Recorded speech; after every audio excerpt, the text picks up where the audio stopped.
Welcome English Channel. In the rush of life, we often believe we must run fast to reach the finish line. But sometimes, it's the moments we slow down that reveal the real path. This story isn't just about work or success, it's about friendship, about pausing to breathe, to listen, and to realize that going far doesn't always mean going fast.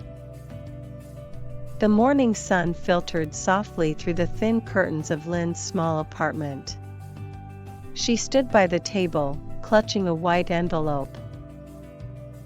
Inside was her resignation letter, short, direct, but heavy with meaning. I never thought it would feel this real, Ling murmured to herself.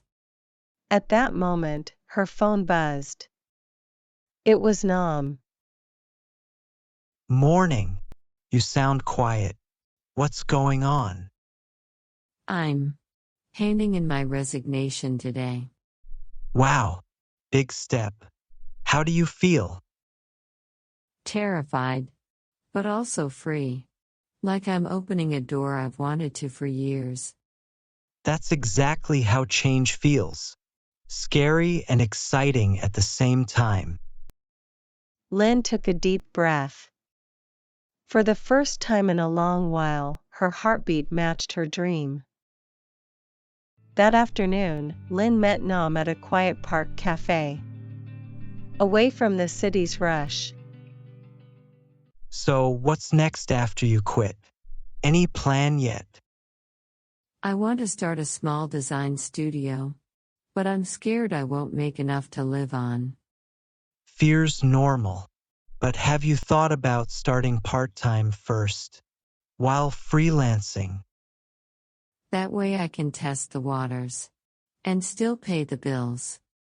Exactly. And remember to save at least 3 months' expenses before going full-time. Lynn listened intently.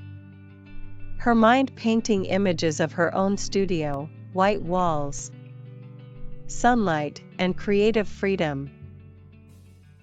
Colin, you always make things sound possible, Nam. That's why I called you. That's what friends are for. To remind you of what you're capable of. A week later, Lynn and Nam met again, this time at a co-working space where Lynn had started renting a desk. I've been thinking, maybe you should take a business management course before launching your studio. But that could delay everything by months. I'd rather learn by doing. I get that, but some mistakes are costly. A short course could save you time and money. I'm not ignoring your point. I just feel if I wait for the perfect time, I'll never start. Fair enough. How about a compromise? You start small, and I'll help you manage the basics. Deal. But you'd better be ready for late night calls from me. I'll keep my phone on loud. Just don't expect me to answer before coffee. Their debate wasn't a wall between them, but a bridge built from mutual respect and care. A few days later, Lynn called Nam late at night, her voice tight and frustrated. Nam, the client canceled the project last minute. And I think it's my fault. What happened? I didn't reply to their email quickly. I was so caught up in designing that I missed their deadline. Lynn, everyone makes mistakes. What matters is how you handle them. I feel like I've ruined my chance. Then fix it. Write them an honest apology. Offer a small free design as a gesture. Lynn hesitated, then started typing. Words came slowly at first, then flowed with sincerity. Okay. Sent. I hope they'll forgive me. Whether they do or not, you've learned something valuable. That's already a win. The next morning, Lynn woke up to a reply. The client accepted her apology and wanted to work with her again. A week later, Lynn received 2 offers at the same time, one from a big design agency and one from a small startup. Nam, I need your help. Both offers are tempting, but they're so different. All right, let's break it down. The agency gives stability, but less creative freedom. The startup offers freedom, but less security. I love the idea of stability, but I'm afraid I'll feel trapped. And if you choose the startup, what's your biggest fear? That it might fail, and I'll have to start over. Here's my take. Go where you'll grow the most, not where it's easiest. Lynn stayed quiet for a moment, then smiled. She knew her answer. I'm going with the startup. It's risky, but it's where I'll learn the most. Then I'll be here to cheer you on and to remind you to sleep. With one bold click, Lynn stepped into a future uncertain but full of possibility. The weekend after accepting the startup job, Lynn invited Nam and a few close friends over for a small celebration. I know it's just the beginning, but I wanted to mark this moment. It's a big deal, Lynn. Starting something new takes courage. The table was filled with homemade dishes, Lynn's famous spring rolls, Nam's grilled chicken, and a cake decorated with bright fruit. To Lynn, may your new journey be full of success and joy. Thank you, everyone. I wouldn't be here without your support.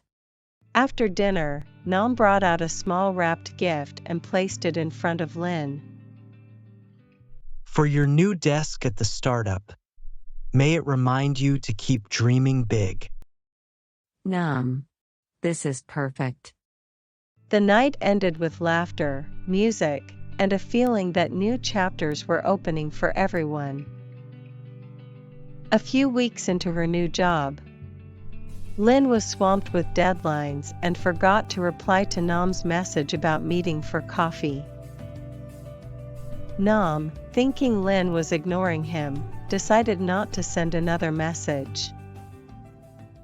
Hey Nam. I saw Lynn the other day. She looked super tired from work. Realizing he might have misunderstood, Nam decided to call her that evening. Hey, we haven't talked in a while. Did I do something wrong? Oh no, Nam. I'm so sorry. I've just been buried in work and totally forgot to reply. I thought you were upset with me. Never. You're one of the few people I can always count on. They laughed off the misunderstanding and made plans to meet that weekend. It reminded them both that friendship needs communication, especially in busy times. That Saturday afternoon, Lynn and Nam met at a quiet park cafe, the kind of place where conversations flowed easily. You've changed a lot since you started the new job. In a good way, I hope. Definitely. You seem more confident. And more tired too. It's been a challenge, but I've learned to manage my time and set. Nam listened closely, impressed by how intentional Lynn had become with her choices. I guess growth isn't just about big wins. It's about the small, daily choices too. Exactly. Even saying no to things that drain me feels like progress. They sat in comfortable silence for a while, letting the sound of rustling leaves fill the gaps in their conversation. In that moment, they both felt that personal growth wasn't a distant goal, it was happening, right there, in everyday life. A week later, Nam called Lynn late in the evening. His voice was quieter than usual. Is everything okay? I just had a tough day. Got negative feedback at work, and now I'm questioning if I'm even good at this. Hey, one bad day doesn't define you. Remember when you coached that intern? You made a huge difference for her. That feels so far away right now. Progress isn't always loud. Sometimes it's quiet, like showing up every day, even when you doubt yourself. Nam stayed silent, but Lynn could sense he was taking in her words. You've always encouraged me when I felt small.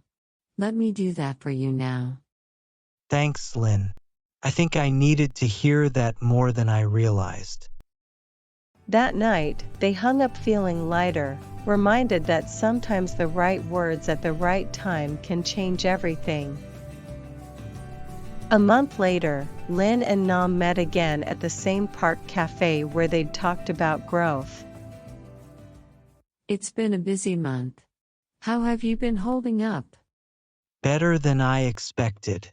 That talk we had, it stuck with me. I started. That's a great habit. What have you learned from it? That I'm doing better than I think. Even small steps add up if you keep going. Lynn nodded, realizing that their friendship had quietly shaped both their paths. Funny how the hardest moments end up teaching us the most. And how the right people make the lessons easier to face. They sat together until the sky turned from gold to deep blue, talking not about the future or the past, but about being here, right now. Sometimes, reflection isn't about finding answers, it's about realizing you're already living them. Dreaming of a bright future? Like, subscribe, and share your plans in the comments. Let's grow and laugh together. See you next day.